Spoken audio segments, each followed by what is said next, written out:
Hello guys, so welcome back to our video. So in this video we are going to explore about the objects in Salesforce. So now let's first know that what exactly the objects is. As we are aware that in every programming language we have a data or we have a concept like an objects. So basically what objects does is objects is used to hold the data related to a record. Okay, so that means you have objects like car which will give you the information related to a car. You can create an object related to toy which will give you information about the toy. You can create an objects related to and your company which will give you the information about the company, what is the size of company, what are the things. So these are different types of things. So basically in Salesforce object is getting categorized into three types: standard, custom and junction. So let's start firstly from the standard objects. As the name itself suggested, these are the some standard objects created by the Salesforce by understanding user requirements, common user requirements from the user's perspective. So these include different types of objects, just like account, contact, lead, case, opportunities, and code. Okay, so these are the different types of objects we are having. You can easily find out such kind of objects easily via searching here in quick find box. So here you by typing account here, you can easily find out fields, related fields, validation rules, triggers, partner roles, contact related to an account. The same way you can search for the case. Okay, you can see all the details related to the case. You can search it for the contact and you will see all the fields or all the details related to a contact here. Okay, so this is how the standard objects works.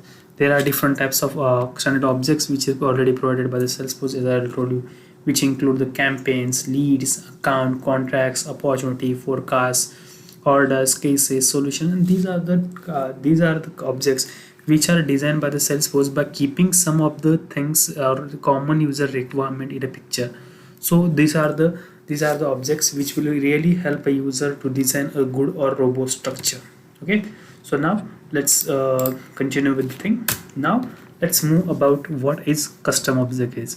So now, as the name itself suggests, custom object is an object customly created to satisfy the customer requirement. That means if is there any kind of requirement where the standard objects are not fulfilling the requirement related to an user can easily go and create a custom objects to satisfy a requirement and use it whenever he want or whatever the data he wanted to store. As it's a custom object, the name can totally depend on a user how you wanted to store. That means the objects can be named as in car, toy, spaceship, company, anything. You can have the any kind of things. Okay, so now let's know about how you can create an objects in Salesforce. So as I previously told you, for standard objects you have to find out here by the name of an object, but for the custom objects, as we are not aware about the name and that is totally customizable, we have to search here with the name as objects, and here you will get an results with name as object. Okay, here you will see what are the objects which are already created by you, but here as of now in my window there are no objects are showing. That means in this instance there are zero custom objects are created by user. So let's start by creating first custom object. Okay, so now give the label of an object. So it can be, let's set it as a car. Okay, the second is plural name, can be a cars. Okay, if you want to start the object name with a vowel, you can go give him here and check with the things that vowels can be a, e, I, o, u. That means the vowels the object name will be always sounds with the vowel name. Okay, so now here we will specify the description about the car. So this include the details like this object gives information about cars. Okay, context. The next thing you will see here is a context sensitivity help setting. Here you will see how the context you are gonna setting here. That means whenever user going to use these objects, it will show as an help.com help index, or it should be visible as a visual first page. That means if any one of their user wanted to know about the more about these objects, so how you gonna show it? By going the show help menu of the Salesforce, or you want to show any kind of visual force, so you can configure it here. If you want to configure the visual first page, you can select it here itself, but as of now we don't have a VF now. created in this instance, so that's why it is not showing here any kind of things. Okay, so let's continue with the context sensitivity setting. Okay, so now let's continue with the next thing, as to enter record name, label and the format. So this is how the record name will be shown for per record. That means as a default it can be shown as a data type as in text and record name as a car name. So records which is gonna created in the future will always have a value like car name 1, car name 2, car name 3, 4, 5. Okay, if you want to make it as an auto number format and you want to specify some of the different way in which the series should start, so you can specify those things here. Okay, so it will be like 0 0 0 0. So now the record is gonna create it like car 0 0 0 0. The next record will be 0 0 1. The next that 0 0 2 3 4, and the series will go one next ahead. And here we are going to specify the starting numbers. That means if you want to specify as the numbers should start from 1000, you can specify here 1000. If you want to specify it should start with 5000, it should go with the 5000. Okay, so basic difference in between this and this is how it should be look like. That means the above one is only the format. That means it should be stored or it should be displayed like car hyphen any 4-digit number which should be currently running in a series. Okay, so now let's move some of the optional feature. Now as you are creating this object to store some of the data into the Salesforce, are you going to use this data for creating any kind of reports, dashboards? If you want to go with the report functionality, you can check this checkbox. Okay, about the activities, the objects will have gonna perform different types of activities. Okay, just like log a call, log a case. Okay, this kind of activity, if you want to include such a functionality here related to this object as well, you can check this checkbox. Now the next feature is all about the track field history. That means if you want to track the field history related to an object, that means whatever the field value changes related to an field, so if this checkbox is gonna help you. That means suppose you have a field with the name or value as ABC, and that value is getting changed to PQR. So now ABC to PQR, this is what we called as a track field history. This will give you the ideology that what the previous value was and what will be the current one. Okay, now the fourth checkbox will give ideology that allow it in a chatter group. That means the chatter group will perform activities or perform or work for this object or not. If you want to perform it related to chatter groups, you can check the checkbox. Okay, now let's move towards the next thing is objects classification. That means how you want to classify these objects. That means the first checkbox help you to allow this object for sharing. If you want to perform or allowing any kind of sharing activity, that means these objects are getting shared with different kinds of profile depending on some kind of criteria, then you can check this checkbox. Second one will be the allow bulk API access. That means if this object is gonna work on any kind of bulk API access, then you have to check this checkbox. And next one is the allow streaming API access. That means if you are going to perform any kind of streaming API for these objects, then you can check this checkbox. These are the different this is basically related to an record sharing basis, how you are going to share the record. If you are not going to share, you can uncheck all these checkboxes or you can check it according to your requirement. So the next thing is deployment status, how you are going to perform deployment activity related to an object.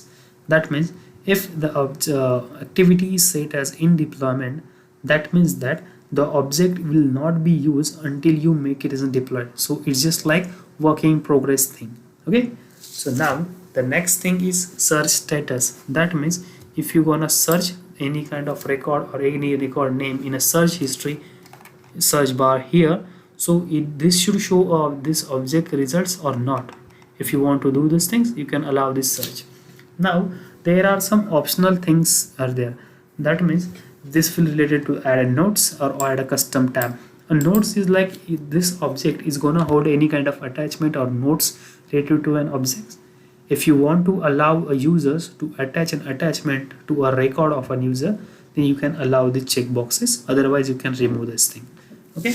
And next one is a new custom tab visibility after saving this object. That means a new custom tab should be created after creating this object or not. If you want to perform that activity that you don't want to create a custom tab explicitly for this object, then you can check this thing here. Okay, So now we have filled all the details related to an objects which we need to specify, and each and every checkboxes we have taken care carefully. So I'm just going to save this thing now. Now here in the next pop-up, it will show you the tab style of the objects. That means tab style means here if you see these are the multiple types of tabs and how you are going to show the tab.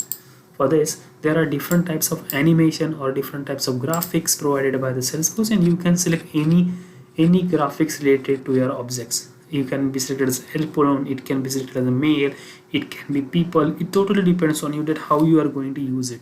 So for this as I already have a car object and we have the animation with car, I'm going to select this thing. Okay, this is about the short description. You want to specify any kind of description for future references, then you can specify the thing here.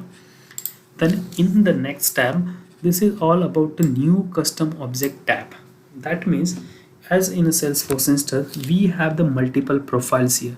So you want this tab whichever we have created in previous slide, previous step, that should be visible to other users or other profile users or not. If you want to allow the tab should be visible to the each and every profile, you can make it as a default on in by one click. You can make it as a default on, that means this tab will be visible to everyone. Default off, that means this tab will be not explicitly visible, they have to enable it explicitly. Okay, and if you make it tab hidden, so they cannot able to do those things. Okay, so if you observe carefully, whenever I select a tab hidden, all the checkboxes or the pick list will have the tab hidden value. If we select default on, all will have the same value. Now you can go and perform the activity same as it is, or if you want to make sure that this tab should work like some other profile, that means now what I want, a contract manager should don't have the tab visibility. Okay, force.com app user will have the tab default visibility. That means force will don't have visible the tab until and unless he explicitly adds it, but contact manager will never able to see that thing until and unless admin explicitly give the access to it. So this is how the tab visibility setting actually works. Okay, so as of now I'm working as a default on. Okay, so now okay, now the next thing. So now in this step, this is related to add to and custom apps. As in the previous videos we are made our mind clear that what are the apps are. This can be custom app, these are the standard apps. So you can check your app list here or in the different apps as well. Okay, so this is how the simplest or commonly used apps you can see here, and this is how the total list of apps that where or how you are going to use it. You want to include this object in each and every app. If you check this checkbox, that means this object will be visible in every app. If you uncheck it, that means for those apps the objects will be not accessible. Now in this case, this app, this object will be visible to the marketing app, sample console app, and high volume customer portal app. Okay, so this is how this tab or this step is gonna work. So as we don't have specific requirement to any kind of specific app, so what I will do, I will make all them as a checked so that this object will be accessible to each and every app.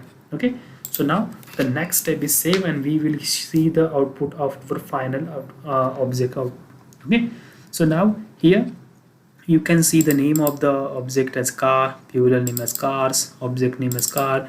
Okay, API name as car __ C. Okay, if you observe this thing carefully, the API name is appended with car __ C. The __ C itself specifies that the it is a custom object. Okay, the account and contact we don't have __ C because those are the standard objects. So you can say it like this is the small or basic difference in between the standard and the custom object.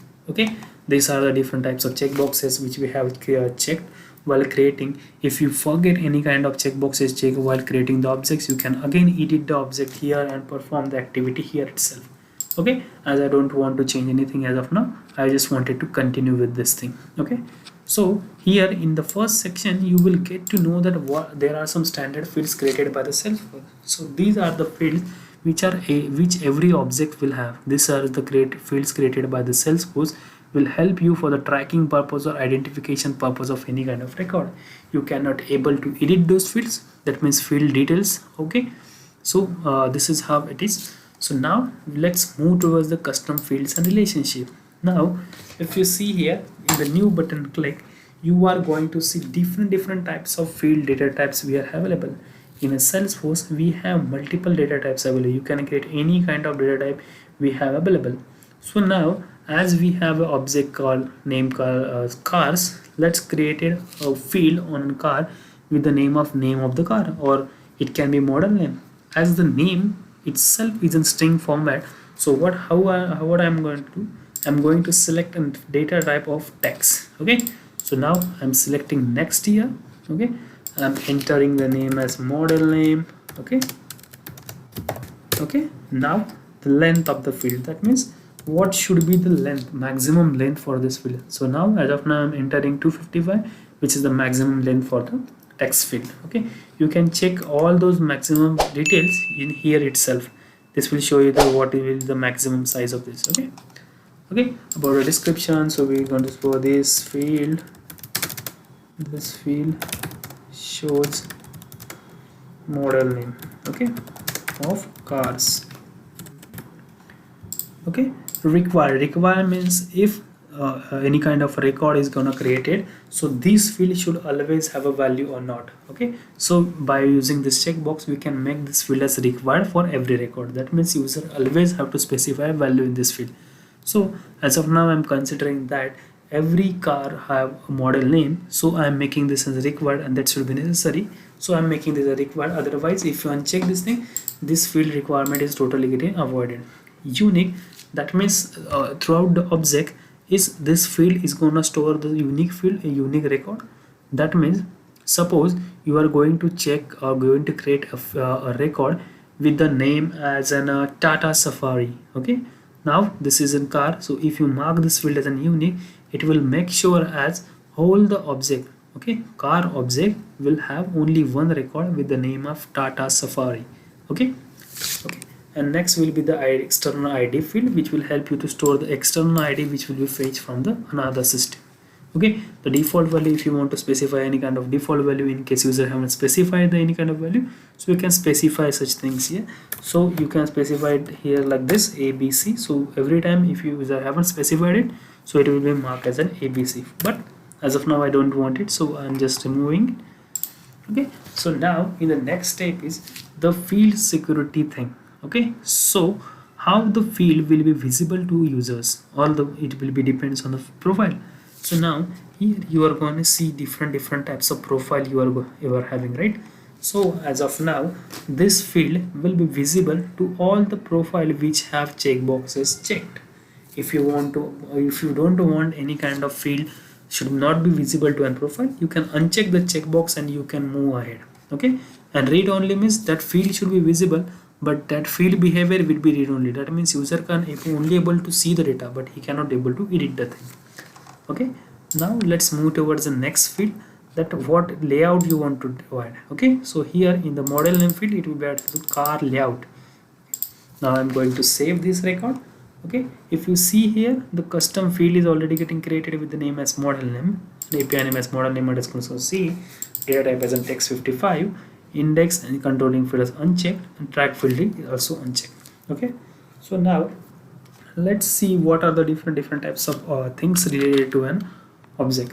So this is related to the related lookup. That means if you want to add any kind of lookup related to on this object, you can add these things here. Validation rule, that means before saving any kind of record, if you want to make sure or validate any kind of data before saving, you can add the rule here. You can add the trigger in the trigger section, which will be customized trigger as per user requirement. And layout means placing a field in a particular manner. This is going to help you. Okay, the field set, that means the set of the fields you can add it here. Okay, and these are the search layout, these are the different types of buttons will be available, these are the record types, apex sharing and all the things. Here objects limit will be there. That means what are the uses you already what are the things you have already used related to an object, and what is the remaining. That means if you see here the custom field having limit as 5000 and we just have used one. Okay, so now that means 500 fields can be created per objects. For a custom relationship we can create build 40. For active workflow for an object we can create 50 active workflow per object. For an approval process we can max total workflow, sorry, these are 500, the approval process will be 500, active lookups will be the 5. So this is how the total information of an object you will see under the one roof in an object picture. Okay, so now let's move ahead and let's create the car record. So for that I have clicked here on the tab and you will see the new button here. Okay, so now I'm going to Nexon. Okay, so now Tata Nexon, so betterly. Okay, now I'm going to save this record. So the new record with the name as car 000 will be created with the model name as Tata Nexon. Okay, so if you go to the object, you will see that one record is there. If you want to create a new record here, so it will be Baleno. Okay, so I'm going to save it. The new record will be have the new car name value as 001 and model name as Baleno. Okay, so this is how you can create the multiple records for any kind of objects, and you can see it here in the view itself. Okay, so now let's move towards our slide where we are. So now let's see the third type of objects as a junction object. Okay, junction object is basically an object which totally bonds two objects in a one thing. That means if an object is holding or connecting more than one object, it will be considered as a junction object. That means here in an example, if you see carefully, Salesforce is common in all the three things. That means Salesforce developer will have common, Salesforce admin will have a Salesforce common, and architecture will also have Salesforce common. So in this picture, you will clearly create an idea that this is how the Salesforce junction object is gonna work. Okay, the same way, or if anything common from two objects, so you can make an objects for this common functionality and merge, or you can establish a connection in between them. Okay, so now let's make let's comparison about the object relationship. So before going to that, let's get to know about what is lookup relationship and master relationship. Okay, so these are the two different types of relationships are there. So the first one is the lookup relationship. Lookup relationship can be a relationship which will have a lookup value related to an record. Okay, that lookup, it's not always necessary to have a value in a lookup, but in master data relationship it will always have a master to each and each detail. So you can, in simple word, you can say it like master detail is a parent child relationship where every child will have a parent. Okay, so for that thing you can consider it in technical manner, we say it as a lookup relationship as loosely coupled, whereas master related we consider as a tightly coupled. Okay, child field value. Okay, as for lookup it can be option, that means it's always not necessary to provide a value, but in master detail will always have a values. Okay, in master field we have the values related to master, in detail we have the detail, it will store the value related to master. Okay, about the cascade delete, that means if any one of them is gonna deleted, the second is object is getting deleted or not. So in lookup it is not gonna work. That means as each record we don't want a value, so it is not going to work like that. If the parent record or any record which will have relationship with this record is getting deleted, then the lookup field is gonna clear out. Okay, and master data relationship, if master is getting deleted, childs are automatically getting deleted. Okay, so now ownership and sharing. In lookup relationship, as this relationship is loosely coupled, we cannot perform ownership and sharing activity betterly here. So we can consider it as an independent. That means child, the access related to child will work on child, if access related to parent will work on a parent. Okay, but in master data relationship, if you have the access related to the parent, then and then only the access related to the child will be given. Okay, maximum relationship per object. For an object you will create 25 lookup relationship. For master detail you can create maximum 2 relationship per object. Okay, roll up summary is not gonna work for the number, not gonna work for a lookup. For master detail it is always gonna work. So what exactly rule up summary is? Rule up summary are the set of the functions just like sum, mean, mode, max. So these are the basic function which is already provided by the Salesforce, which we use commonly. For that you don't have to explicitly specify in a code. Salesforce has already provided the feature, but for that you must have a master data relationship. Okay, about the multi-layer, lookup relationship can hold multi-relationship, and master data relationship also hold the multi-layer relationship. That means suppose we have the 5 objects, A can have lookup of B can have lookup of C can have lookup of D, and D can have lookup of E. This thing is possible in lookup, and the same thing is possible in master-data relationship. So in this kind of relationship, we consider as a multi-layer relationship. Okay, so now this is all about the objects in Salesforce. In the next video, I'm gonna show you what exactly object work, what are the validation rules, and what are the different types of things you're gonna use here in an object. So for that, you have to stay tuned with me. Thank you. Bye bye. Keep loving, keep sharing. Thank you.